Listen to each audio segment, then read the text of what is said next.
اما بعد فاعوذ باللہ من الشیطان الرجیم بسم اللہ الرحمن الرحیم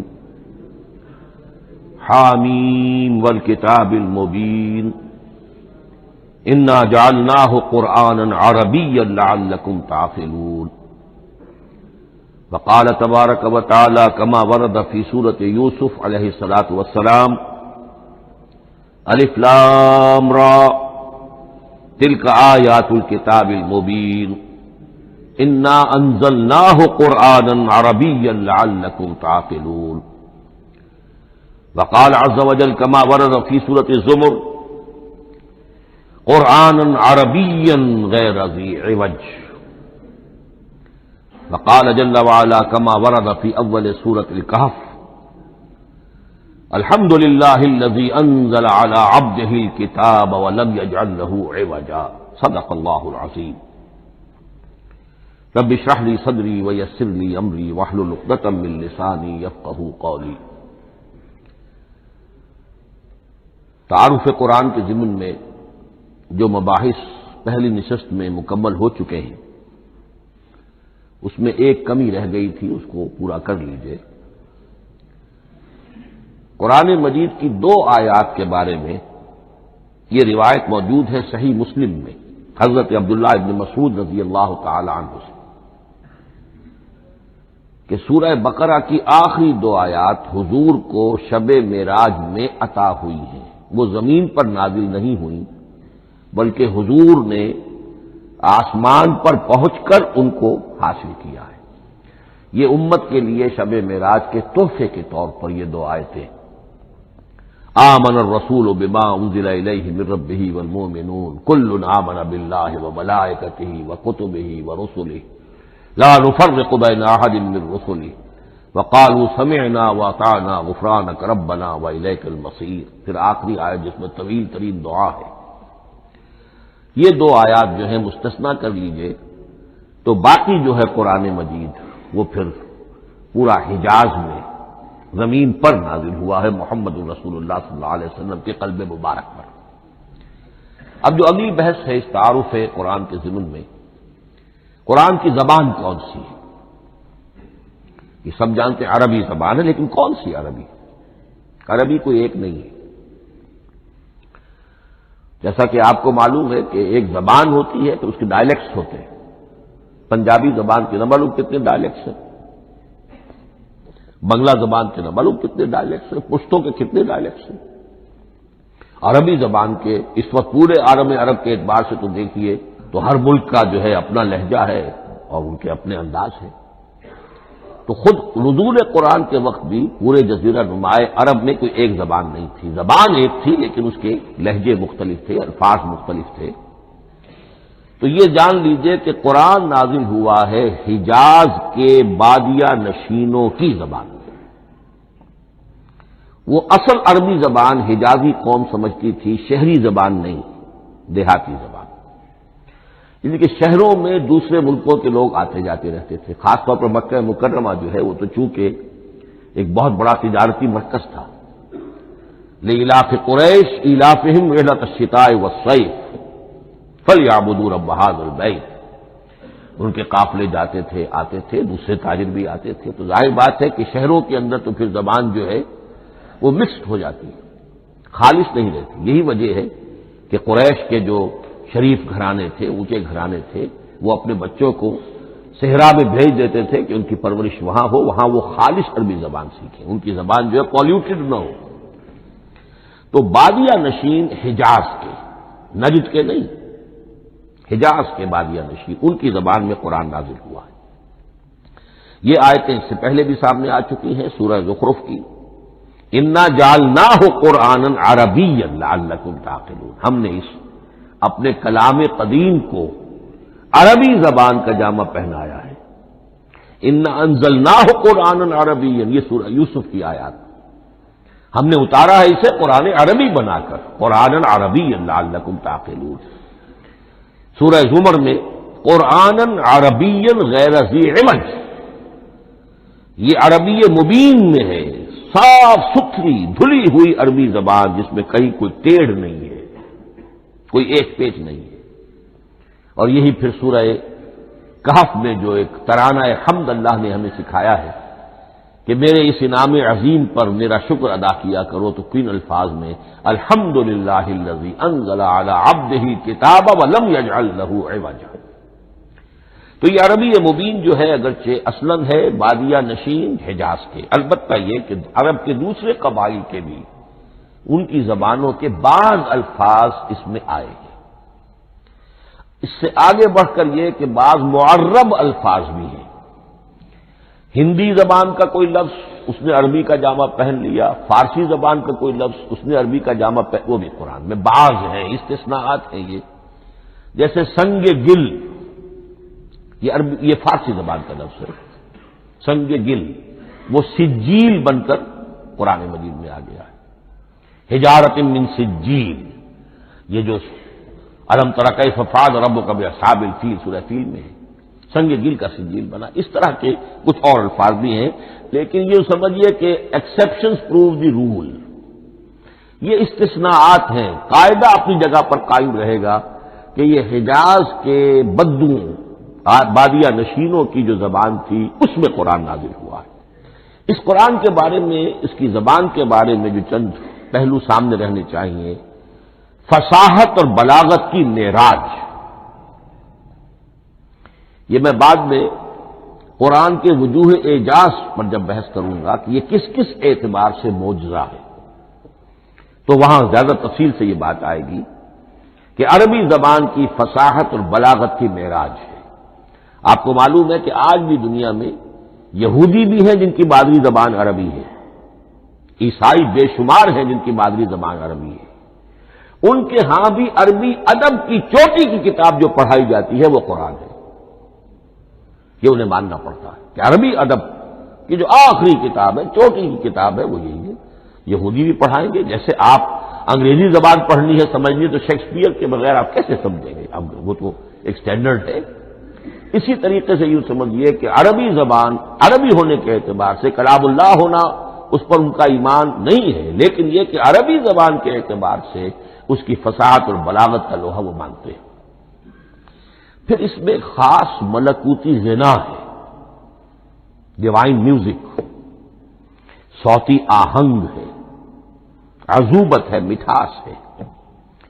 لاہور میں ایک صاحب ہیں جو پروفیسر ہیں فونیٹکس کے پنجاب یونیورسٹی میں، وہ کہتے ہیں میں ثابت کر سکتا ہوں کہ جتنے بھی آج دنیا میں اصول ہیں صوتی، یہ خود اپنی جگہ ایک بہت بڑی سائنس ہے، اس کے اعتبار سے میں ثابت کر سکتا ہوں کہ بلند ترین موسیقی قرآن مجید میں ہے، ملکوتی غنا۔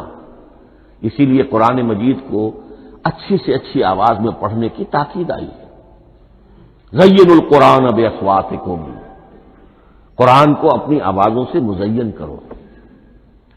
اسی طریقے سے من لم یتغن بالقرآن فلیس منا، جو قرآن مجید کو اچھی سے اچھے طریقے پر پڑھنے کی کوشش نہیں کرتا وہ ہم میں سے نہیں ہے۔ اسی طرح کے واقعات بھی ہوئے ہیں۔ حضرت ابو موسیٰ اشعری رضی اللہ تعالی عنہ وہ بہت خوش الحان تھے، تو ایک روز حضور سفر رات کے وقت کہیں گشت پر تھے، جا رہے تھے ان کے مکان کے قریب سے، تو وہ اس وقت رات کی نماز میں قرآن پڑھ رہے تھے، تو حضور وہاں کافی دیر تک کھڑے ہو کر سنتے رہے۔ ظاہر بات ہے کہ اس وقت کے مکان کیا ہوتے تھے، ایک ایک حجرہ ہوتا تھا، یہ کوئی کئی کنال کی کوٹھیاں تو نہیں ہوتی تھی کہ کیا پتہ چلے ان کے اندر کیا ہو رہا ہے۔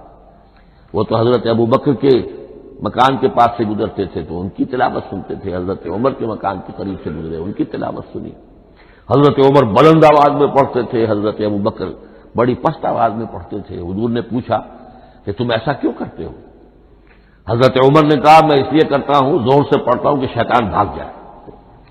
حضرت ابو بکر نے عرض کیا کہ میں اس لیے پڑھتا ہوں کہ جس کو میں سنا رہا ہوں وہ سنتا ہے، اس کو بلند آواز کی ضرورت نہیں۔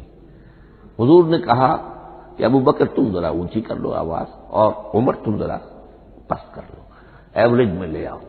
تو بہرحال یہ معاملہ حضور کا صحابہ کے ساتھ ہوتا تھا۔ تو ابو موسیٰ اشعری رضی اللہ تعالی عنہ کی جب قرات آپ نے سنی تو اگلے روز جب ملاقات ہوئی فجر میں، تو آپ نے تحسین فرمائی ان الفاظ میں، یا ابا موسیٰ انک قد اوتیت مزمارا من مزامیر آل داود، اے ابو موسیٰ تمہیں تو اللہ نے آل داؤد کے سازوں میں سے ایک ساز عطا کیا ہے، یعنی حضرت داؤد کے گلے میں جو ساز تھا، خوش الحانی تھی، ان کی آواز نہایت خوبصورت تھی۔ تو اسی طریقے سے اب وہاں کوئی مزمار سے مراد وہ نہیں ہے، آلات موسیقی نہیں، گلے میں جو اللہ تعالی نے رکھا ہے۔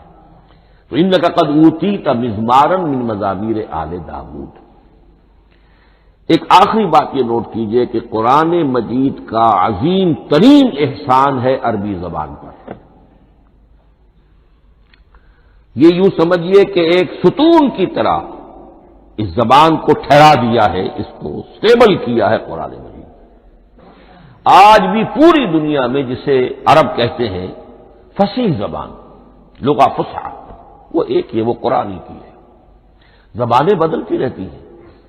اردو 300 سال پہلے کی دکن میں جب شروع ہوئی، وہ آج آپ پڑھ بھی نہیں سکیں گے وہ کیا اردو تھی ولی دکنی کی، پھر وہ کیا اس نے روپ بدلے ہیں، اب وہ اردو کس شکل میں ہے، فارسی کن کن شکلوں میں رہی ہے، مختلف انگریزی کتنی شکلیں بدل گئی ہیں، لیکن عربی قائم ہے۔ اس کے لیے جیسے کہ قرآن مجید میں آتا ہے کہ ہم نے پہاڑ زمین میں گاڑ دیے اس کو سٹیبلائز کرنے کے لیے، ان تمید بکم، تمہیں لے کر زمین ایک طرف کو جھک نہ جائے۔ تو جس طرح یہ پہاڑ جو ہیں سٹیبلائزنگ ایفیکٹ رکھتے ہیں اس زمین کے لیے، اسی طریقے سے قرآن سٹیبلائزر ہے عربی زبان کا۔ اس کے اندر جو ایک ٹھہراؤ اور جماؤ پیدا کیا ہے، یہ قرآن مجید کا احسان عظیم ہے۔ تعارف قرآن کے ضمن میں اگلی گفتگو، قرآن کے اسماء و صفات۔ عربوں کا ایک خاص ذوق تھا، اور ظاہر بات ہے کہ اللہ تعالیٰ نے جب قرآن نازل کیا ہے تو عربوں کے ذوق کو بھی مد نظر رکھا ہے۔ ان کا ذوق کیا تھا؟ جس چیز سے انہیں محبت ہوتی تھی اس کے وہ بہت سے نام رکھتے تھے۔ گھوڑے کے لیے ہزاروں لفظ مل جائیں گے آپ کو، شیر کے لیے 5000 الفاظ مل جائیں، تلوار کے لیے 5000 الفاظ مل جائیں، یعنی اس شے کی جو بھی صفت ہے اس صفت کے اعتبار سے ایک نام، کوئی اور صفت ہے اس صفت کو ایک اور نام، تو وہ صفاتی نام۔ اب جیسا کہ آپ کو معلوم ہے اللہ کے 99 نام صفاتی تو ہے نا، اللہ کی ایک صفت دوسری صفت اسی کے اعتبار سے اس کے نام ہیں۔ قرآن مجید کے اسماء علامہ جلال الدین سیوطی رحمت اللہ علیہ نے 55 شمار کیے، لیکن وہ بھی مکمل نہیں ہے لسٹ، اس لیے کہ اس میں ایک اہم نام برہان یہ شامل نہیں ہے۔ ان میں سے جو اہم اسماء ہے میں آپ کو سنا دیتا۔ القرآن، جس پر گفتگو بعد میں ہوگی، اس لیے کہ سب سے زیادہ ایک رائے یہ ہے کہ یہ تو اس میں جامد ہے، اس میں علم ہے قرآن کے لیے، پراپر ناؤن ہے۔ الکتاب، الذکر، الہدی، النور، الفرقان، کلام اللہ، الوحی، روحا من امرنا۔ پھر اس کی صفات کے اعتبار سے الکریم، الحکیم، العظیم، المجید، المبین، رحمہ، العلی، بصائر، بشرا، بشیر، نذیر، عزیز، قرآن عزیز، بلاغ، بیان، احسن القصص، احسن الحدیث، موعظہ، شفاء، مبارک، مہیمن، قیم، مثانیہ، متشابہ۔ یہ میں نے آپ کو 23 نام بتائے ہیں، لیکن یہ کہ علامہ جلال الدین سیوطی نے 55 گنوائے۔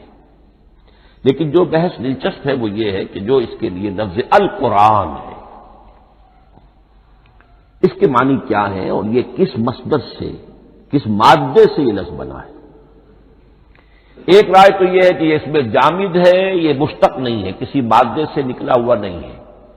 اور یہ بھی آپ نوٹ کر لیجئے، اللہ کے اسماء میں سے بھی ایک نام کو سمجھا جاتا ہے وہ مشتق نہیں ہے، اس میں جامد ہے، اس میں علم ہے، اور وہ ہے اللہ۔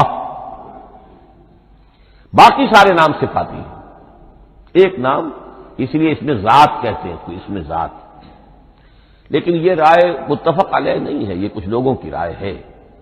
ایک رائے یہ بھی ہے کہ یہ بھی اس میں علم نہیں ہے، یہ بھی مشتق ہے الہ سے۔ جیسے حکیم، یہ صفت ہے، الحکیم یہ اللہ کا نام ہو گیا۔ الہ، ایک معبود، الہ معبود برحق، الہ وہ اللہ بن گیا، ایک رائے یہ۔ لیکن یہی اسی طریقے سے نوٹ کیجئے کہ قرآن مجید کے بارے میں بھی ایک رائے یہ کہ القرآن اس میں علم ہے، پراپر ناؤن ہے، یہ جامد ہے، یہ مشتق نہیں ہے، کسی اور مادے سے نکلا نہیں۔ لیکن جو اکثریت کی رائے ہے، جس پر تقریباً اجماع ہے، وہ یہ ہے کہ نہیں، یہ اس میں جامد نہیں، اس میں مشتق ہے۔ لیکن پھر دو رائے ہیں کہ مادہ کیا ہے۔ ایک قرن، قاف را نون، اور ایک قرا، قاف را حمزہ، یہ دو مختلف مادوں کے بارے میں رائے ہے کہ قرآن ان سے نکلا ہے۔ قرن کہتے ہیں کسی چیز کا قریب ہو جانا، جڑ جانا، مل جانا۔ یہ حج کی جو تین شکلیں ہیں، حج تمتع ہے، حج قران ہے، اور حج افراد ہے۔ قران کیا ہے؟ ایک ہی احرام میں عمرہ بھی اور حج بھی دونوں کو جمع کر لیا جائے تو یہ حج قران ہے۔ اسی سے قران الصادین کا لفظ استعمال ہوتا ہے۔ قرینہ اور قرائن جو ہے اسی سے الفاظ۔ امام فرا کی رائے یہ ہے کہ قرن سے یہ قرآن بنا ہے، اس لیے کہ اس میں بھی اللہ تعالی کی آیات جمع ہو گئی۔ اسی طرح قرأ، قاف را اور حمزہ، اس قرأت کا مصدر بھی بن جاتا ہے، جیسے رجحان، را جیم ہے، رجح سے رجحان، غفران، غفرانک ربنا، پروردگار ہم تیری مغفرت کی خواستگار ہیں۔ اسی طرح قرآن قرأ سے بنا ہے۔ مفعول جو ہے وہ مصدر کے معنی میں آ جاتا ہے، یعنی پڑھی جانے والی شے۔ اور ایک قرأ آتا ہے عربی زبان میں، قرأت الماء فی الحوض، میں نے پانی جمع کر لیا حوض کے اندر، بارش ہوئی میں نے کچھ پانی حوض میں جمع کر لیا، قرأت الماء فی الحوض۔ اسی سے قریہ کا لفظ بنا، قریہ بستی کو کہتے ہیں جہاں لوگ جمع ہو کر رہتے ہیں، قریہ۔ تو اس معنی میں یہ قرآن جو ہے یہ جمع ہے، اللہ تعالیٰ کی صفات اور اللہ کی ذات جو ہے اور اس کی آیات کا جامع ہے۔ یہ ہے لفظ قرآن کی بحث۔ اگلی بحث اور بڑی اہم ہے اور دلچسپ ہے، قرآن کا اسلوب کلام کس کیٹیگری میں فال کرتا ہے؟ قرآن کیا ہے؟ ایک شے کی تو سختی سے نفی کی اللہ نے، یہ شعر نہیں ہے۔ وما علمناہ الشعر وما ينبغی لہ، سورہ یاسین۔ ہم نے شعر تو انہیں سکھایا ہی نہیں، محمد رسول اللہ کو صلی اللہ علیہ وسلم، اور وہ شعر ان کے شایان شان بھی نہیں ہے۔ شاعروں کے بارے میں سورہ شعراء میں چونکہ بالعموم شاعروں کے بارے میں جو بات کہی گئی ہے، والشعراء یتبعهم الغاوون الم تر انہم فی کل واد یہیمون انہم یقولون ما لا یفعلون الا الذین آمنوا، استثناء تو ہے کہ اچھے لوگ بھی ہوتے ہیں، لیکن اکثر و بیشتر شعراء کا معاملہ یہی ہے ان کی پیروی کرتے ہیں وہی لوگ کہ جو حد سے گزرنے والے ہوتے ہیں، لاؤبالیانہ انداز والے لوگ، غیر سنجیدہ لوگ پیروی کرتے ہیں۔ خود وہ بھی زمین و آسمان کے قلابے ملاتے ہیں، کبھی ادھر کی بات کبھی ادھر کی بات۔ اور تیسری بات یہ کہ عام طور پر جو کہتے ہیں وہ کرتے نہیں ہیں، انہم یقولون ما لا یفعلون۔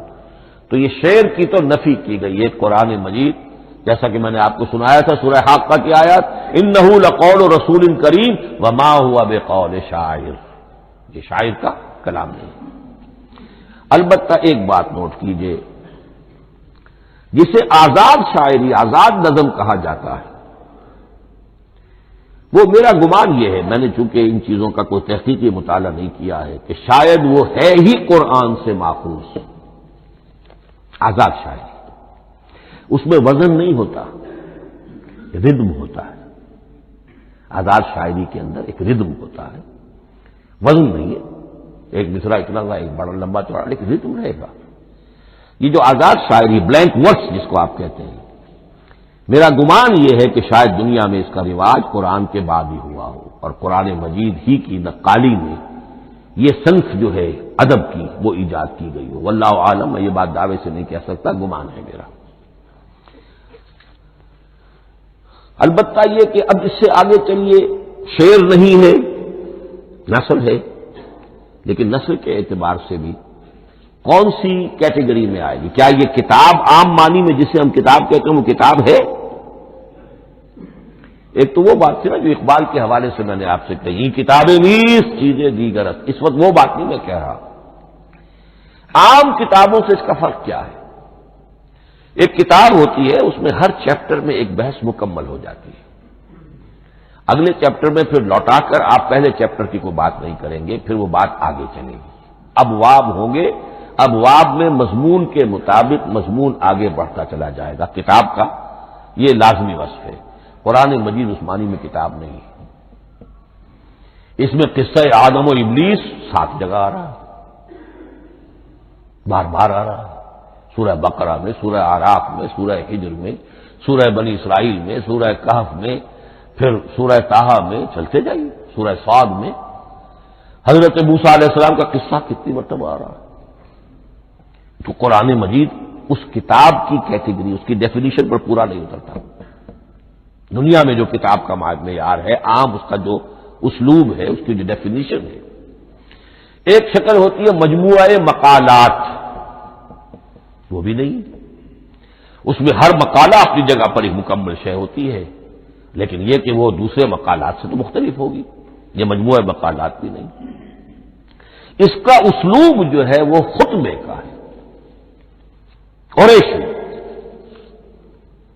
اور یہ کہا جا سکتا ہے it's a collection of divine orations, یہ اللہ تعالی کے خطبات کا مجموعہ ہے۔ مختلف اوقات میں خطبے نازل ہوتے تھے حضور پر صلی اللہ علیہ وسلم، اور یہ بھی جان لیجئے کہ عرب میں ادب کی 2 ہی صنفیں تھیں جو معروف تھیں، یا شعر یا خطبہ، یا خطیب ہوتے تھے بڑے شعرا بیان خطیب، اور یا شاعر ہوتے تھے۔ تو یہ جب شعر کے اسلوب پر نہیں تھا تو خطابت کا اسلوب ہے جو اللہ نے اختیار فرمایا، اور ہر موقع پر، ہر مرحلے پر جو خطبہ اس وقت کے حالات کی مناسبت سے نازل ہوا وہ ایک صورت ہے۔ تو یہ ہے کلیکشن آف ڈیوائن اوریشنز، یہ اللہ تعالی کے مجموعہ خطبات الہیہ اسے کہا جا سکتا ہے، لیکن اس سے جو چند نتیجے نکلتے ہیں وہ نوٹ کرنے ضروری ہے۔ خطبے میں مخاطب اور مخاطب کے مابین ایک ریپور ضروری ہے۔ اگر کوئی مصنف بیٹھا کتاب لکھ رہا ہے، اس کے سامنے کوئی سامع نہیں ہوتے، وہ تو اپنی مگن میں جو بھی خیال ہے اپنے دل میں وہ لکھ رہا ہے۔ خطبے میں سامنے ہوتے، اگر ان کے درمیان رپورٹ نہ رہے، ہم آہنگی نہ رہے، تو پھر وہ خطبہ غیر مؤثر ہو جائے گا، لوگ جو ہیں ان کو اونگ آنے لگے گی، وہ متوجہ ہی نہیں رہیں گے۔ تو ایک رپورٹ مخاطب اور مخاطب ان کے درمیان۔ دوسرے یہ کہ خطبہ کا ایک وصف لازمی یہ ہوتا ہے کہ ایک واقعاتی پس منظر ہوتا ہے پیچھے موجود۔ اب کوئی شخص ہے سیاسی تقریر کر رہا ہے، ایک خاص پس منظر موجود ہے، اس میں وہ ان چیزوں کی طرف حوالے دیتا چلا جائے گا، صرف وہ تفصیلات بیان نہیں کرے گا، اس لیے کہ لوگوں کو معلوم ہے آج کے دور کا ایک واقعہ ہے، لوگوں کے علم میں ہے، لیکن کتاب میں آپ لکھیں گے تو پھر وہ پورا واقعہ بھی بیان کرنا پڑے گا آپ کو کہ یہ کب ہوا، کیسے ہوا، جس کا میں حوالہ دے رہا ہوں۔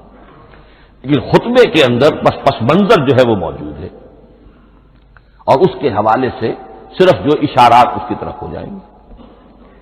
نمبر 3 یہ ہے کہ خطبے میں تحویل خطاب بہت ہوتا ہے۔ تحویل خطاب سے کیا مراد ہے؟ ابھی خطیب آپ سے بات کر رہا ہے، آپ سے مخاطب ہے، اور کسی وقت وہ فلاں کو جو یہاں موجود بھی نہیں ہے، وہ نواز شریف صاحب کو خطاب کرنا شروع کر دے گا۔ بھائی نواز شریف تو یہاں نہیں ہے، لیکن خطاب انداز وہ تو تقریر مقرر ہے، سیاسی تقریر کر رہا ہے، نواز شریف کو چیلنج کر رہا ہے، نواز شریف یہ کر دو گے تو ہم یہ کر دیں گے، اور نواز شریف یہ تم غلط کر رہے ہو، یا بے نظیر تمہارا یہ معاملہ۔ ہاں بے نظیر تو وہاں موجود نہیں، صدر ایوب صاحب کو جو بھی گالیاں دی جاتی تھی تقریروں کے اندر، وہ خود تو وہاں موجود نہیں ہوتے تھے۔ تو اس میں تحویل خطاب نوٹ کرنا پڑتا ہے، ابھی کس سے بات ہو رہی تھی، ابھی کس سے بات ہو رہی تھی۔ قرآن مجید میں آپ دیکھیں گے ایک آیت میں حضور سے خطاب ہے، اگلی آیت میں کفار سے خطاب ہے، اس سے اگلی آیت میں اہل ایمان سے خطاب ہے۔ تو تحویل خطاب جو ہوتا ہے اس کے حوالے سے نوٹ کرنا پڑتا ہے کہ اس وقت اس آیت کا جو رخ ہے کدھر ہے، اس میں کس کو خطاب کیا جا رہا ہے۔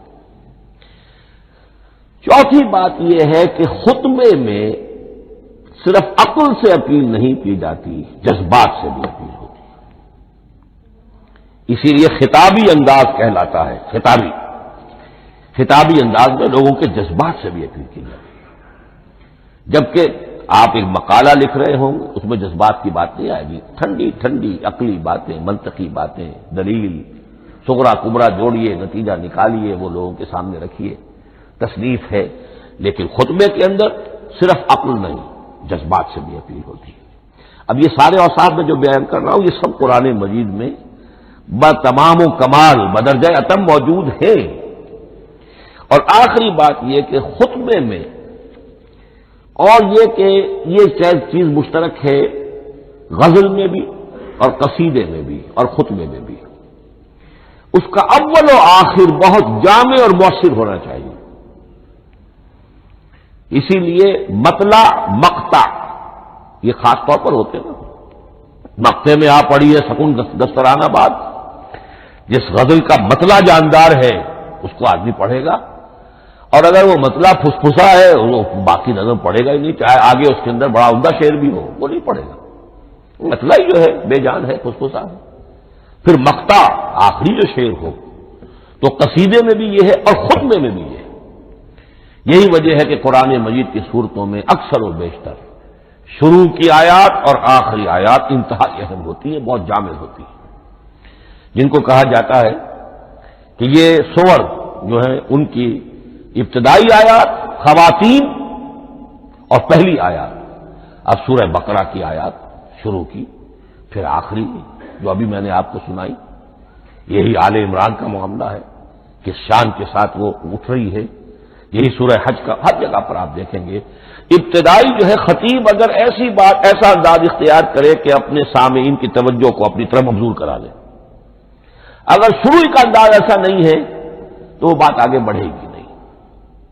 آخری بات یہ کہ خطبے میں ہمیشہ یہ ہوگا کہ ایک مین سپیکر جو ہے اس کی ایک بات سامنے ہے کہ میں نے یہ بات اپنے سامعین کے ذہن میں بٹھانی ہے، لیکن دائیں بائیں کی باتیں کرے گا، کوئی قصہ بھی سنائے گا، کوئی شعر پڑھے گا، کوئی اور کوئی لطیفہ بھی سنائے گا۔ ہمارے ہاں کے جو بہترین خطیب جو ہوتے تھے وہ احراری حضرات جو ہے بہترین خطیب ہوتے تھے، اور آپ نے سنا مولانا عطا اللہ شاہ بخاری رحمۃ اللہ علیہ ان کی تقریریں 6-6 گھنٹے تک لوگ سنتے تھے، وہ کبھی رلا بھی رہے ہیں، کبھی ہنسا بھی رہے ہیں۔ عام آدمی تنقید بھی کرے گا کہ یہ کیا ادھر ادھر کی باتیں کر رہے ہیں، لیکن وہ پھر جب آخری تقریر ہوتی تھی تو جب تقریر ختم ہوتی تھی، جو بات وہ ذہن میں بٹھانا چاہتے تھے، دل میں اتارنا چاہتے تھے، وہ بیٹھ چکی ہوتی تھی۔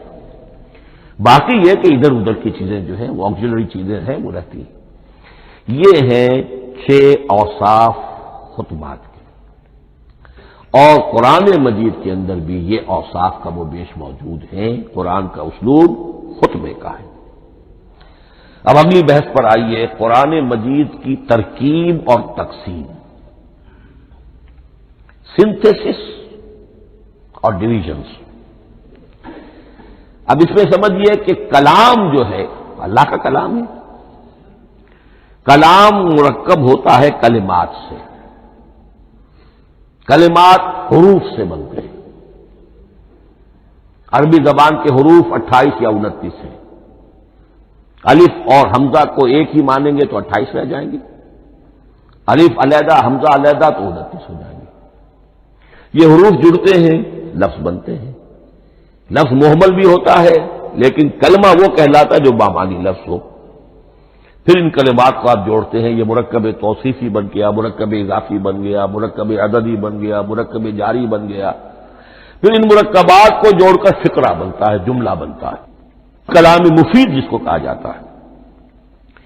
قرآن مجید کے اعتبار سے علامہ سیوطی نے مخصوص جو قرآن کی اصطلاحات ہیں ان کے حوالے سے ایک بات کہی ہے، لیکن واقعہ یہ ہے کہ قرآن کی اصطلاحات خود اپنی ہے، دنیا کی دوسری کسی بھی اصطلاحات پر ان کو قیاس نہیں کیا جا سکتا۔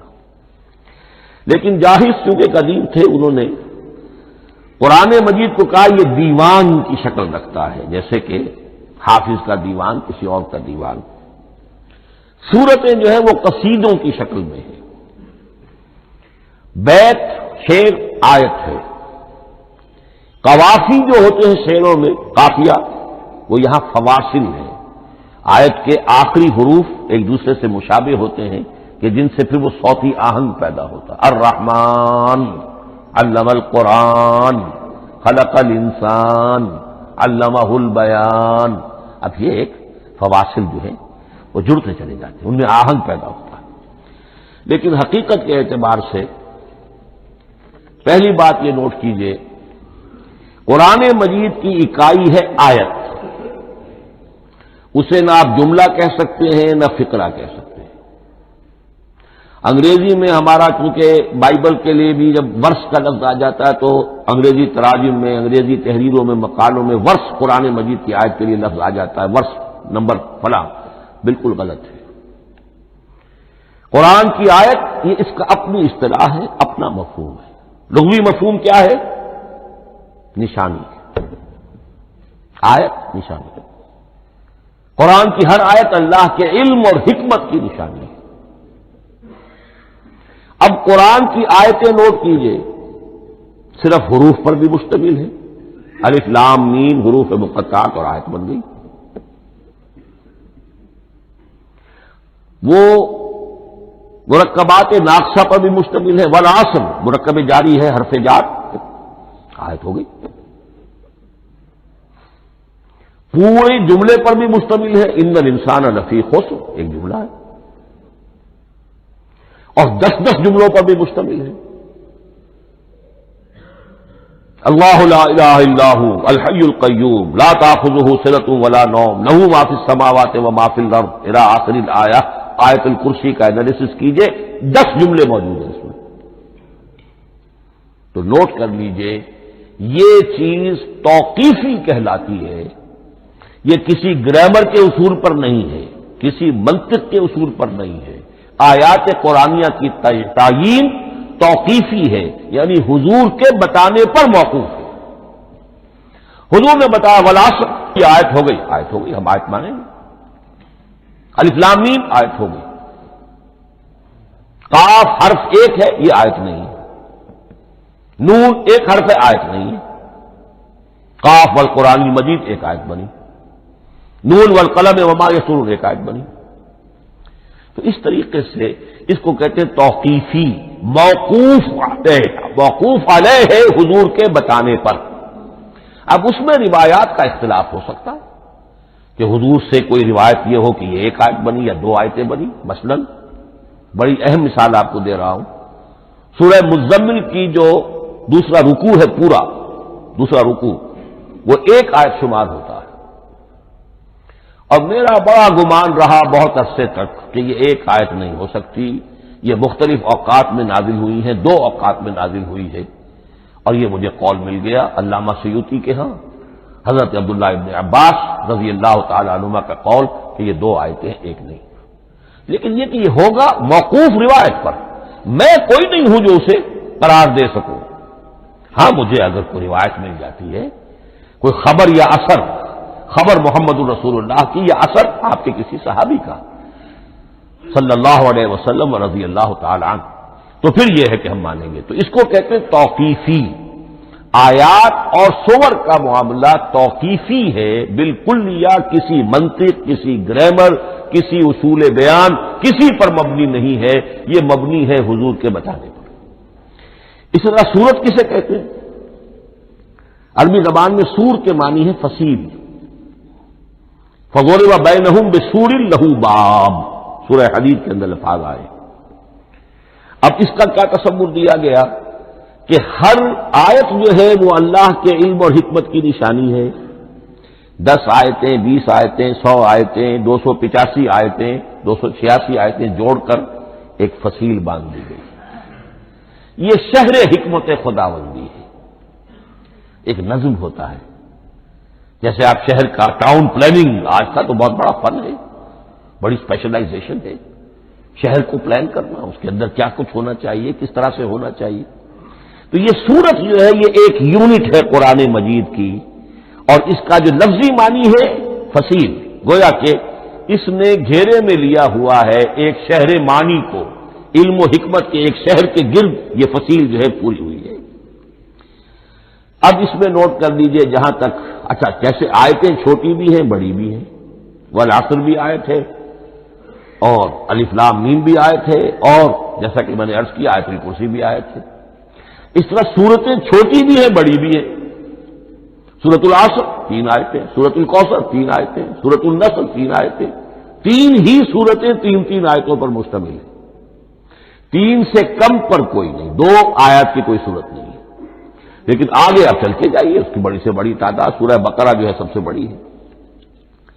تو آیت اور سورت کے علاوہ دور صحابہ میں صرف ایک لفظ اور تھا قرآن کی تقسیم کے ضمن میں، اور وہ تھا منزل یا حزب.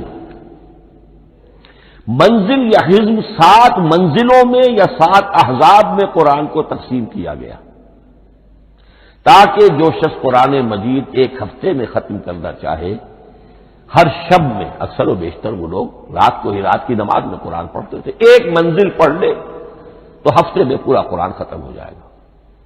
یہ حزب بھی ہے اور منزل بھی ہے. اور یہ چونکہ دور صحابہ میں تھا، یقیناً حضور نے بتایا ہوگا، اس میں آپ کو عجیب حسن نظر آئے گا. اس میں یہ نہیں کیا گیا کہ بالکل برابر برابر ساتھ کر دو بھائی، چاہے صورتیں ٹوٹ جائیں، صورتوں کی فصیل کوئی نہیں ٹوٹتی. اس میں صورتیں مکمل جو کہ تو آئیں گی. اور پھر یہ کہ عجیب بات ہے کہ سورہ فاتحہ کو اگر ایک طرف رکھ دیں، وہ قرآن کے دیباچے کی حیثیت رکھتی ہے. تو پہلی منزل میں 3 سورتیں، دوسری میں 5 سورتیں، تیسری میں 7، چوتھی میں 9، پانچویں میں 11، چھٹی میں 13 اور ساتویں میں 65. یہ ہے کہ جو ان سورتوں کی ایک بڑی جیسے کہ ایک سیڑھی چڑھ رہی ہے، اور تقریباً مساوی ہو جاتے ہیں. کوئی 4.25 پارے ہے، کوئی 4.5 پارے ہے، کوئی 4.25 پارے، اس طریقے سے ہے تقریباً مساوی. لیکن آرٹیفیشل ایکویلٹی پیدا کرنے کے لیے، مصنوعی مساوات پیدا کرنے کے لیے سورتوں کی فصیلوں کو نہیں چھوڑا گیا. اس سے آگے چل کر جو پاروں کی تقسیم ہے وہ بہت بعد کی بات ہے، 30 پارے، اور اس میں آپ کو یہ ساری قباحتیں نظر آئیں گی. اس میں سورتوں کی فصیلیں توڑی گئی ہیں اور بڑے بھونڈے طریقے پر توڑی گئی. سورہ ہجر ایک آیت ادھر ہے، باقی ساری سورت جو ہے اگلے پارے میں فصیلیں توڑ دی گئی.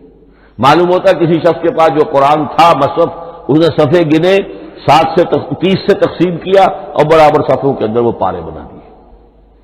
لیکن بہرحال دور صحابہ میں پاروں کا کوئی ذکر نہیں تھا. یہ بات کی بات ہے، دور صحابہ میں آیت، سورت اور حزب. اسی طریقے سے طویل سورتوں کو جو رکوعوں میں تقسیم کیا گیا، یہ بھی بات کی بات ہے.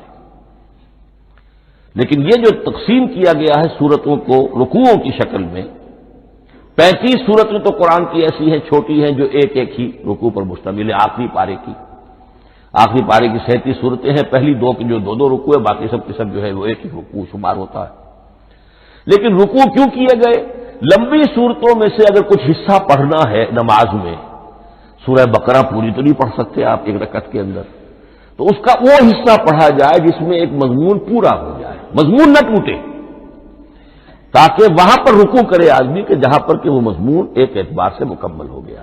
تو رکوع سے رکعت ہے، رکوع ہے، اس رکعت کے اندر ایک حصہ اتنا پڑھا جائے تاکہ مضمون جو ہے وہ خوبصورت رہے اور اس کا سلسلہ برقرار رہے. یہ تقسیم بھی اگرچہ بہت ہی ایک بدنام شخص ہے ہماری تاریخ کا، حجاج ابن یوسف، یہ اس کی ہوئی تقسیم ہے یا اس نے کرائی ہے، بہرحال اس کی طرف منسوب ہے. اور یہ بات ماننی پڑتی ہے کہ بڑے گہرے غور و فکر سے تقسیم کی گئی ہے، الل ٹپ نہیں ہے، بلکہ اس کے لیے واقعتاً غور کر کے جہاں وہ مضمون ختم ہوتا ہے، کہیں کہیں آپ اختلاف کر سکتے ہیں اور آپ کو حق حاصل ہے. اس لیے کہ یہ چیزیں توقیفی نہیں ہیں، یہ حضور کی بتائی ہوئی نہیں ہے، نہ رکوعوں کی تفصیل. اب سعودی عرب میں جو قرآن مجید چھپ رہے ہیں ان میں حزب ہو گئے ہیں، یعنی ہر پارے کو پارے برقرار رکھ کر 8 حزب بنا دیے انہوں نے، 4 حزب بنا دیے اور پھر نصف حزب کر کے 8 حصے کر دیے. تو یہ چیزیں جو ہمارے ہاں رکوع تو پاروں سے ادھر ادھر ہو جاتے ہیں، پارا بدل گیا رکوع وہی چل رہا ہے، اس لیے کہ رکوع میں مضمون کو پیش نظر رکھا گیا ہے جبکہ پارے میں مضمون کو نہیں سامنے رکھا گیا. تو رکوع کا معاملہ جو ہے چاہے وہ حجاج ابن یوسف ہی نے کیا ہے، لیکن یہ کہ بہرحال وہ بہت صحیح ہے، اکثر و بیشتر کہیں کہیں آپ اس سے اختلاف کر سکتے ہیں. تو یہ تو اس کا ہم نے آپ کے سامنے رکھا سنتھیسس.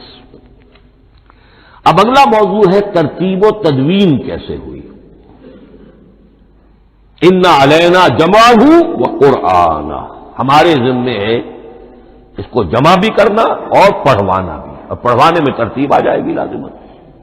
لیکن یہ کہ ایک بات تو اس میں بالکل متفق علیہ ہے جس میں کسی شک و شبے کی گنجائش نہیں، قرآن کی ترتیب نزولی اور تھی، ترتیب مصحف اور ہے۔ ترتیب مصحف میں سورہ فاتحہ کے بعد سورہ بقرہ ہے، سورہ بقرہ نازل ہوئی ہے مدنی دور میں جا کر، پھر سورہ آل عمران ہے وہ بھی مدنی ہے، سورہ نساء ہے وہ مدنی ہے، سورہ مائدہ ہے وہ مدنی، پھر آئی ہے سورہ انعام اور سورہ اعراف۔ یہ ہے کہ جو مکیات ہیں، یہ کہ بھی مکی دور کی بھی آخری زمانے کی ہے۔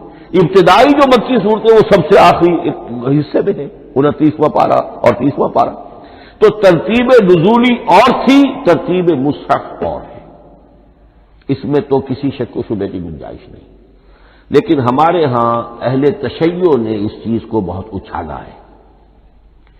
ان میں سے بعض گروہ ایسے ہیں جن کا کہنا یہ ہے کہ اصل قرآن جو ہے وہ ترتیب نزولی کے مطابق تھا، یہ ترتیب تو عثمان نے کر دی رضی اللہ تعالی عنہ۔ حضرت علی کے پاس اصل قرآن جو ترتیب نزولی کے مطابق تھا موجود تھا، اور اب بھی ان کے خیال میں جو ان کے امام غائب جو ہیں چھپے ہوئے ہیں غار میں، تو ان کے پاس وہ نسخہ اصل حضرت علی والا موجود ہے، اور جب وہ ظاہر ہوں گے تو اصل قرآن لے کر آئیں گے۔ یہ سارے شیعوں کا قول نہیں ہے، لیکن یہ کہ ان میں بہت سے لوگ ہیں کہ جو ان باتوں کو مانتے ہیں۔ جہاں تک اس بات کا تعلق ہے کہ حضرت علی نے ترتیب نزولی پر کوئی مصحف جمع کیا ہو، اس میں کوئی اشکال نہیں ہے، اس لیے کہ علمی طور پر یہ ایک بڑی عمدہ ایکسرسائز بنتی ہے۔ ایک زمانے میں میں بہت کوشش کرتا رہا ترتیب نزولی سے، اس لیے کہ ترتیب نزولی سے سیرت نبوی اخذ ہوتی ہے، پہلے کیا نازل ہوا، پھر کیا نازل ہوا، پھر کیا نازل ہوا۔ در حقیقت اگر آپ ترتیب نزولی سے قرآن مرتب کر دیں تو وہ سیرت النبی بن جائے گی۔ تو اس کو سمجھنے کے لیے ایک زمانے میں میں نے بڑی محنت کی، لیکن ایک تو یہ کہ وہ یقین سے وہ باتیں ملتی نہیں ہیں، بعض روایات ہیں، لیکن یہ کہ پھر بھی آپ یقین سے نہیں کہہ سکتے۔ اکثر و بیشتر قرآن مجید میں لکھا بھی ہوتا ہے، ترتیب کے موٹی موٹی چیزیں معلوم ہیں نزولی ترتیب کی، لیکن یہ ہے کہ یقین کسی بات پر نہیں۔ تو پہلی بات یہ ہے کہ ہمارے نزدیک، اہل سنت کے نزدیک، اصل جو حجت ہے دین میں وہ ترتیب مصحف ہے۔ یہی ترتیب جو اس وقت مصحف عثمان کی ہے رضی اللہ تعالی عنہ، یہی ترتیب ہے لوح محفوظ کی، یہی ترتیب ہے ام الکتاب میں، یہی ترتیب ہے کتاب مکنون میں۔ اب اس کے سمجھیے کہ اس کی تدوین کن مراحل میں ہوئی۔ سب سے پہلے اس کے جو مراحل ہے 3، خود نبی اکرم صلی اللہ علیہ وسلم کے زمانہ مبارک میں جمع اور ترتیب یہ ہو گئی، لیکن کتابی شکل میں نہیں، ماں بین الدفتین نہیں۔ حضور نے لوگوں کو پڑھ کر سنایا، اس ترتیب سے سنایا جس ترتیب سے یہ مصحف میں اب موجود ہے، اور ہر رمضان میں حضرت جبرائیل دورہ کرتے تھے حضور کے ساتھ، جتنا کہ قرآن اس وقت تک نازل ہو چکا ہوتا تھا، اور آخری رمضان مبارک آپ کی حیات طیبہ کا جو تھا اس میں 2 مرتبہ پورے قرآن کا دورہ ہوا، تو دورہ قرآن بغیر ترتیب کے تو نہیں ہو سکتا۔ تو یہ ترتیب حضور کی ہوئی ہے، توقیفی ہے، اور حضور ہی نہیں اللہ کی ہوئی ہے۔ یہی ترتیب لوح محفوظ میں، کتاب مکنون میں اور ام الکتاب میں، اور یہ ترتیب حضور دے کر گئے ہیں صحابہ کرام کو۔ حفاظ تھے، کتنے حفاظ جو ہیں جنگ یمامہ میں شہید ہو گئے، تبھی تو خیال آیا کہ اس کو کتابی شکل میں بھی مرتب کیا جائے، لیکن کتابی شکل میں جسے کہتے ہیں 2 گتوں کے درمیان ایک کتاب مجلد، اس صورت میں جہاں تک میں تحقیق کر سکا ہوں اور جہاں تک ہمارے اکثر و بیشتر لوگوں کی رائے ہے، حضور کے زمانے میں یہ اس طریقے سے ما بین الدفتین، 2 گتوں کے مابین ایک کتاب کی شکل میں قرآن موجود نہیں تھا، لوگوں کے سینوں میں محفوظ تھا، جیسے محمد الرسول اللہ کے سینے میں محفوظ تھا۔ ان علینا جمعہ، وہ جمع حضور کے سینے میں کیا اللہ نے۔ اسی طرح پھر صحابہ کرام بے شمار جو حفاظ تھے ان کے سینوں میں محفوظ تھا۔ دوسرا مرحلہ کب آیا؟ جب حضرت ابوبکر صدیق کے عہد خلافت میں جنگ یمامہ میں بہت سے حفاظ شہید ہو گئے۔ اب ایک تشویش پیدا ہوئی، ایسا نہ ہو کہ قرآن ضائع ہو جائے، لہذا اسے کتابی شکل میں مرتب کر لینا چاہیے۔ اس کے لیے پھر بہت سے صحابہ نے حضرت ابو بکر کو اپروچ کیا کہ جتنے قراء ہیں، جتنے کاتبین وحی ہیں، ان سب کو آپ جمع کیجئے اور جمع کر کے اس قرآن مجید کو ایک کتاب کی شکل میں جمع کر لیں۔ حضرت ابو بکر شروع میں بہت ریلیکٹنٹ رہے، ان کا ایک خاص مزاج تھا، اتباع رسول کا جذبہ انتہا درجے کا۔ جو کام حضور نے نہیں کیا میں کیسے کروں؟ اگر تو یہ کام واقعی کرنے کا تھا تو حضور کرتے، میں کیسے کروں؟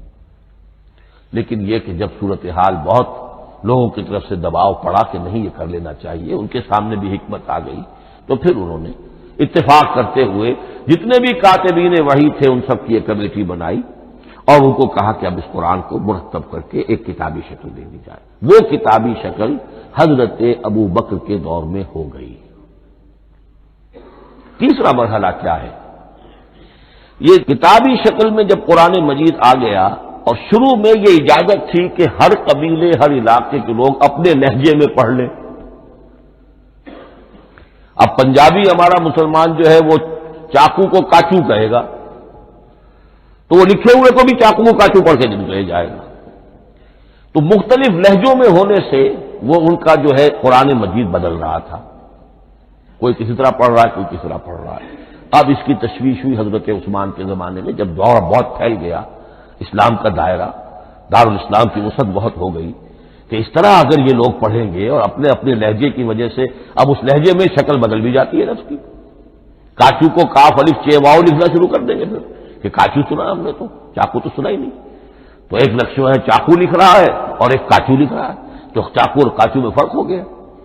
لہذا اس وقت پھر جو کام کیا گیا وہ یہ کہ ایک ہی رسم تحریر، رسم کتابت، رسم الخط میں قرآن مجید کے نسخے تیار کیے گئے۔ اصل میں ایک بہت بڑا مغالطہ ہو جاتا ہے ہمارے جمعوں کے خطبوں میں، حضرت عثمان رضی اللہ تعالی عنہ کے نام نامی کے ساتھ وہ قوافی جو ہیں ان کی مناسبت سے جامع آیات القرآن عثمان ابن عفان رضی اللہ تعالی عنہ، غالب علی کل غالب علی ابن ابی طالب رضی اللہ تعالی۔ اب یہ جو جوڑتے ہیں قافیے، تو حضرت عثمان کے نام کے ساتھ یہ قافیہ جوڑ دیا، اس سے لوگوں کو مغالطہ بھی ہوا اور دشمنوں نے ایکسپلائٹ کیا کہ اس کا مطلب یہ ہے کہ قرآن تو جمع ہوا ہے حضرت عثمان کے زمانے میں، اور حضرت عثمان کے زمانے میں اور حضور کے زمانے میں کم و بیش 15 سال کا فصل تو ہو چکا، گویا کہ قرآن مرتب ہی ہوا ہے حضور کے انتقال کے 15 برس بعد۔ پھر حضرت عثمان کی شخصیت کو خاص طور پر جو سبائی فتنہ اٹھا تھا اس نے ایک ڈسپیوٹڈ پرسنالٹی بنا کے رکھ دیا ہے، نہیں معاذ اللہ، کوئی شک نہیں، لیکن یہ کہ ایک فتنہ اٹھا، فتنۃ الکبریٰ، اور حضرت عثمان رضی اللہ تعالیٰ عنہ کو انہوں نے بدنام کیا، لہذا اس کے نام سے اور بٹا لگ گیا، یہ مصحف عثمان ہے۔ یہ ہے اصل میں وہ حماقتیں کہ جو ہوئی ہیں ہم سے، یہ قافیے ملانے کی وجہ سے، حالانکہ حضرت عثمان کی شان جو ہے وہ در حقیقت جامع آیات القرآن نہیں ہے، جامع الامت علی رسم واحد، پوری امت کو ایک رسم الخط پر جمع کرنے والی شخصیت حضرت عثمان کی ہے۔ مثلا اب دیکھیے مالک یوم الدین کس طرح لکھیں گے؟ میم لام اور کاف، میم الف اور لام اور کاف لکھیں گے آپ، یہ غلط ہو جائے گا، میم پر کھڑا زبر ہوگا اور اس کو مالک پڑھیں گے، میم پر اگر کھڑا زبر نہیں ہے پڑا زبر ہے تو ملک پڑھیں گے، اور قراتوں میں یہ دونوں موجود ہے، ملک یوم الدین بھی ہے اور مالک یوم الدین بھی ہے۔ اگر آپ نے میم الف لکھ دیا ایک قرات نکل گئی، اب وہ اس میں آ ہی نہیں سکتی، وہ تو مالک ہی پڑھا جائے گا۔ یہ زیر زبر بھی جو لگے ہیں قرآن مجید میں، یہ بھی حجاج ابن یوسف کے زمانے میں لگے، اس سے پہلے نہیں تھے، اور یہ رموز و اوقاف، یہ آیتوں کے نشان اور یہ وقفہ بیچ میں، یہ بھی حجاج ابن یوسف کے زمانے کی چیزیں ہیں، ورنہ عربوں کے لیے تو ان کی اپنی زبان تھی، انہیں ان چیزوں کی ضرورت ہی نہیں تھی۔ آپ کو معلوم ہے پرانے زمانے کے جو منشی ہوتے تھے، انشا پرداز، وہ جب خط لکھتے تھے تو اس میں نقطے وغیرہ نہیں لگاتے تھے. جس کو خط لکھا جا رہا ہے وہ توہین سمجھے گا کہ شاید مجھے جاہل سمجھا کہ نقطے بھی لگا کے بھیجا جا رہا ہے خط پر، گویا کہ میں تو سمجھ ہی نہیں سکتا بغیر نقطوں کے. تو یہ جو ہے پرانے جو شکستہ خطوط لکھے جاتے تھے ان کا یہ انداز تھا، لہذا کوئی نقطے وغیرہ نہیں تھے. یہ بھی بعد میں لگے. تو ملک یوم الدین، مالک یوم الدین، اس کی رسم آئے گا میم لام کاف، کھڑا زبر ہے مالک یوم الدین اور ویسے پڑا زبر ہے ملک یوم الدین. یہ رسم الخط ہے جس پر کہ حضرت عثمان رضی اللہ تعالی عنہ نے پوری امت کو جمع کر دیا اور اس کے نسخے تیار کرا کے، مختلف روایات میں آتا ہے 5 یا 7 نسخے تھے، ایک مدینہ منورہ میں رکھا اپنے پاس اور اسی پر ان کے خون کے دھبے بھی ہیں. اور وہ نسخہ قرآن مجید کا اب استنبول کے اندر ہے، توپ کاپی کا جو عجائب خانہ ہے، عجائب گھر ہے، جس میں جہاں نوادرات کے ساتھ ساتھ حضور کے بھی کچھ تبرکات اور جمع ہیں، وہاں وہ نسخہ موجود ہے. اس میں انگلی جو کٹی تھی حضرت نائلہ جو ان کی اہلیہ تھی، جب وار کیا گیا ہے حضرت عثمان پر، قرآن پڑھ رہے تھے، انہوں نے روکا اپنے ہاتھ سے، ان کی انگلی کٹی اور اس کے خون کے قطرے جو ہیں وہ مصحف پر آئے. تو یہ وہ قرآن. پھر انہوں نے ایک مکہ مکرمہ میں، ایک دمشق میں، ایک کوفے میں، ایک یمن، ایک بحرین، ایک بصرہ، مختلف جگہوں پر وہ آفیشل ورژن قرآن کا صرف رسم الخط اسکرپٹ کے اعتبار سے. لیکن اب پھر نوٹ کر لیجئے، قرآن مرتب ہو چکا، مدون ہو چکا دور نبوی میں، لیکن کتابی شکل میں نہیں، سینوں میں محفوظ. دور خلافت ابی بکر میں وہ کتابی شکل میں لایا گیا اور اس کے لیے پھر بحث ہوئی کہ اب اس کا نام کیا رکھا جائے. اس کے لیے کئی نام تجویز ہوئے، سفر بھی، انجیل بھی، وغیرہ وغیرہ. لیکن پھر اس کو حضرت عبداللہ ابن مسعود رضی اللہ تعالی عنہ نے اہل حبشہ سے استشہاد کرتے ہوئے مصحف نام رکھا. مصحف، یہ مصحف بن گیا حضرت ابوبکر کے زمانے میں. لیکن مصحف کی قراءت کے جو فرق ہو رہے تھے تو وہ لکھنے کے اندر بھی فرق آنا شروع ہو گیا. اس کو دور کیا حضرت عثمان نے، اس کا آفیشل ورژن تیار کروایا، ایک رسم الخط پر پوری امت کو جمع کر دیا. باقی جو نسخے تھے انہیں آپ نے پھر ضائع کر دیا تاکہ کوئی اور یہ نہ رہے کہ اب یہ بھی ایک تھا پرانا نسخہ نکل آیا، اس میں تو یہ لفظ اس طرح لکھا ہوا ہے. تو جامع الامت علی رسم واحد، ایک ہی رسم الخط پر پوری امت کو جمع کرنے والی شخصیت وہ حضرت عثمان کی ہے رضی اللہ تعالی عنہ. بہرحال یہ نوٹ کیجئے کہ یہ مرحلہ بھی حضرت عثمان کے زمانے میں تو یوں سمجھیے کہ حضرت عثمان کا پورا عہد بھی آپ جوڑ لیں تو آپ کی جو شہادت ہے وہ تقریباً یوں سمجھیے کہ حضور کے انتقال کے وہ 25 برس بعد ہے. گویا ربع صدی کے اندر اندر حضور کے انتقال کے بعد، چوتھائی صدی کے اندر اندر سارے مراحل طے ہو گئے. یہی وجہ ہے میں نے شروع میں آپ کو بتایا تھا کہ پوری دنیا یہ مانتی ہے کہ آج جو قرآن مسلمانوں کے پاس ہے یہ ہے وہی جو محمد عربی صلی اللہ علیہ وسلم نے اپنی امت کو دیا تھا. یہ دوسری بات ہے کہ ہم سمجھتے ہیں کہ محمد عربی صلی اللہ علیہ وسلم کو یہ اللہ کے کلام کی صورت میں حضرت جبرائیل نے پہنچایا تھا، وہ اس کو نہیں مانتے. لیکن یہ حصہ اس کا ماننے پر مجبور ہے کہ وہ اصل قرآن اپنی اسی انٹیگریٹی کے ساتھ، اپنے پوری پیور، اس کا جو بھی ہے ٹیکسٹ پیور ہے اور اس کی انٹیگریٹی میں کوئی شک و شبہ کی گنجائش نہیں ہے کہ یہ وہی شے ہے جو محمد نے اپنی امت کو عطا فرمائی تھی صلی اللہ علیہ وسلم. ایک آخری بات ہے، میرے پاس 3 منٹ ہیں. یہ جو میں نے آپ کو ترتیب بتائی تھی قرآن کی، آیتیں، سورتیں، پھر حزب، اب اس میں ایک شے نوٹ کر لیجئے. آیت اللہ تعالی کے علم و حکمت کا ایک نمونہ ہے.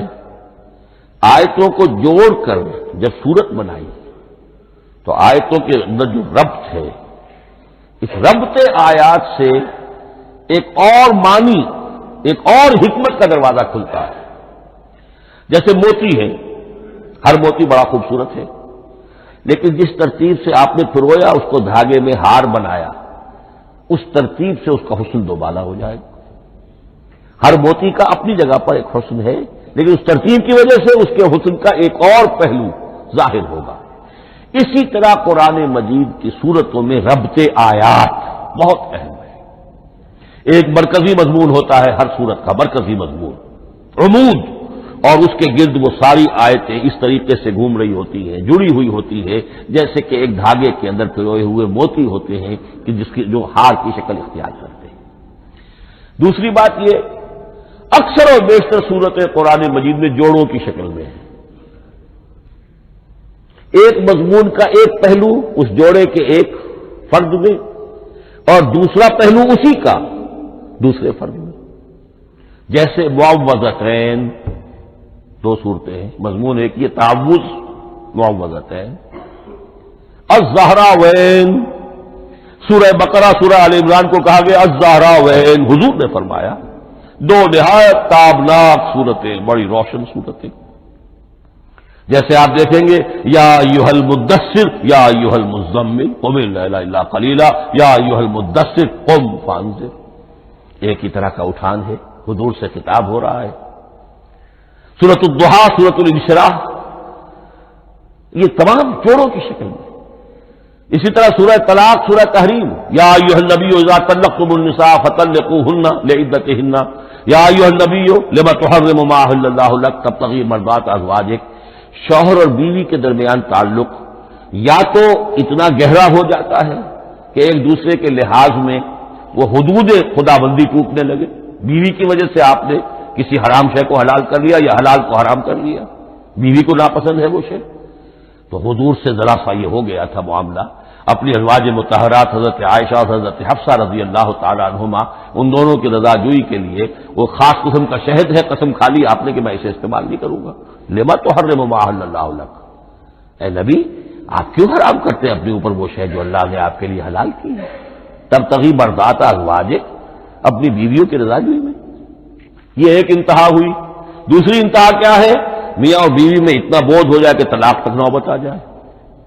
تو سورۃ التحریم ایک انتہا کو بیان کر رہی ہے، سورہ طلاق اگلی اس کے ساتھ جڑی ہوئی وہ دوسری انتہا کو بیان کر رہی ہے۔ سورہ صف حضور کے مقصد بعثت کو بیان کر رہی ہے، سورہ جمعہ آپ کے طریقہ کار کو بیان کر رہی ہے۔ اس طرح قرآن مجید کی اکثر و بیشتر صورتیں جو ہیں وہ جوڑوں کی شکل میں ہیں۔ بارک اللہ لی و لکم فی القرآن العظیم ونفعنی وإیاکم بالآیات والذکر الحکیم۔